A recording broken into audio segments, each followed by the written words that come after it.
Hi, this is Helen Tarrant.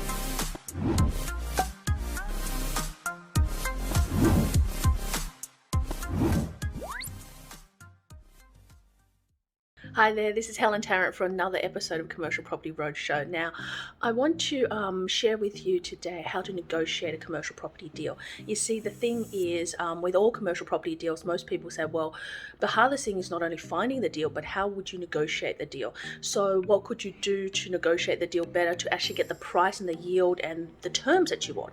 So let me explain this a little bit to you. So in the different states, commercial property operate differently. It's very much state-based conveyancing, or, the transaction of purchasing a property. Now, with that, what you will see is that with the state-based, somewhere in Victoria, you have a settlement period of anywhere from 30, 60 or 90 days. If you are in Metro Melbourne, you'll find that they give you very little time for finance and due diligence. Often there's no even really a due diligence clause. They have a pest and building clause, and they have a finance clause. So sometimes they'll give you 7 days for you to do a valuation, for you to do a pest and building report. So it's really tight, and you need to turn around that fairly tightly. But having said that, if you know you're going to get a loan, you can stretch out your settlement to 90 days. It gives you plenty of time to get a loan. But if you're in regional Victoria, you can actually request for a longer time. And often we put into the contract 30 days due diligence and finance, allowing us to allow valuers to go out, because typically in regional it's about 14 days for them to get out. Especially in this current time, it could take them 3 weeks to do a valuation report. Now, if you are in New South Wales, again, regional is very similar to Victoria, so you'll be able to get due diligence and finance. But if you're in Sydney and you're buying Metro Sydney, it's an unconditional contract. Most vendors will not give you a subject to finance clause. So the moment you exchange, you basically settle 42 days afterwards. So you have to do all of your due diligence up front. So unlike any of the other states, it's actually very unfriendly for novice first-time commercial property investors. So if you're looking to buy your first-time investment, I would suggest looking at Queensland, because the contract is a fairly straightforward, simple contract. It's about 20-odd pages, and the onus is on you as the purchaser to do all the due diligence, all the finance, instead of the full disclosure that you get in New South Wales and Victoria. So what happens there is that you make an offer. And they want you to put it on contract most of the time so that they know you're serious. So you do that, and then the vendor comes back with a counteroffer on the contract, and then you basically cross out initial and stuff like that. So it's a little bit archaic in one way, because if you can do online DocuSigns now and everything, but that's the way how they operate.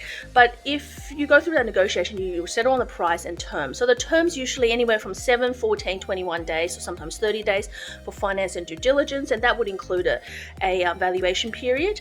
The other thing to also think about is that a settlement period. So for them, the settlement period can change.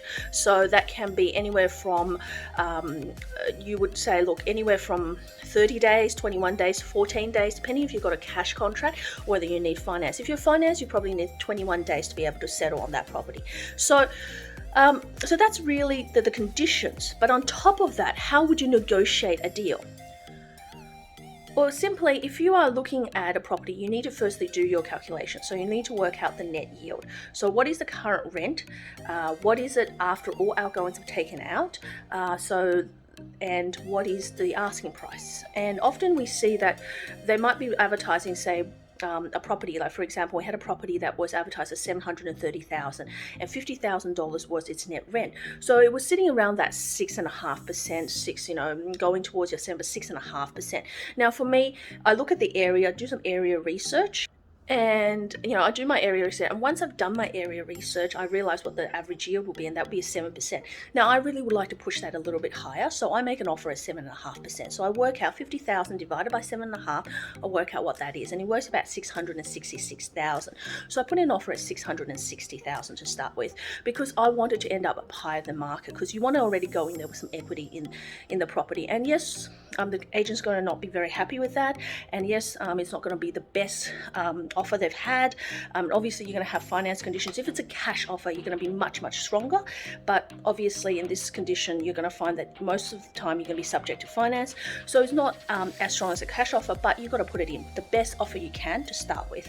And then they'll come back with a counter offer. But when you put in the offer, I want you to have a chat to the agent. Tell them why. So tell them that, in this current condition, you'll be expecting a higher yield because of the property's location, because of your research.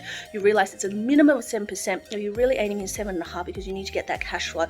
In commercial, it's not an emotional decision. It's all about working through the numbers and communicating that to the agent. The agent totally understand. Try to make them understand your point of view, what you're looking for, that you're a serious buyer, and then they're going to take your offer seriously. So don't go in at 8.5% because you'll find that they'll just ignore your offer. Go in at something that is nearer to the mark and explain to them why, the reasons behind your research, and why that particular property is of interest to you. You tell them the good and the bad so they know that they can't fool you and that you totally know your stuff. And then from there on, I would suggest then putting that offer. And once you put in that offer, I would proceed forward.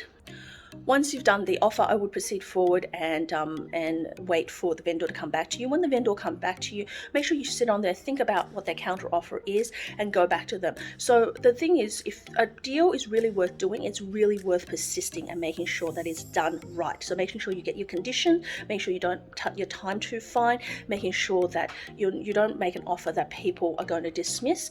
And then it might take as quick as 1 day to get your offer and acceptance. It might take as long as 2 or 3 weeks if the vendor was away or the vendor has other business partners. So my biggest thing is when you're negotiating on a commercial property deal, make sure you are persistent, but make sure that you communicate to the agent why, and make sure that you don't throw in the lowball offers, that they totally ignore you in the process, and try to come up with the best conditions you can under the circumstances. So hopefully that's helped you in working out how to negotiate commercial property. Really know your numbers, know the strategy behind it. And if you want help regarding any of those areas, reach out to me at helentarrant.com. Hit the subscribe button and the bell, and I look forward to seeing you at the next episode. Bye for now.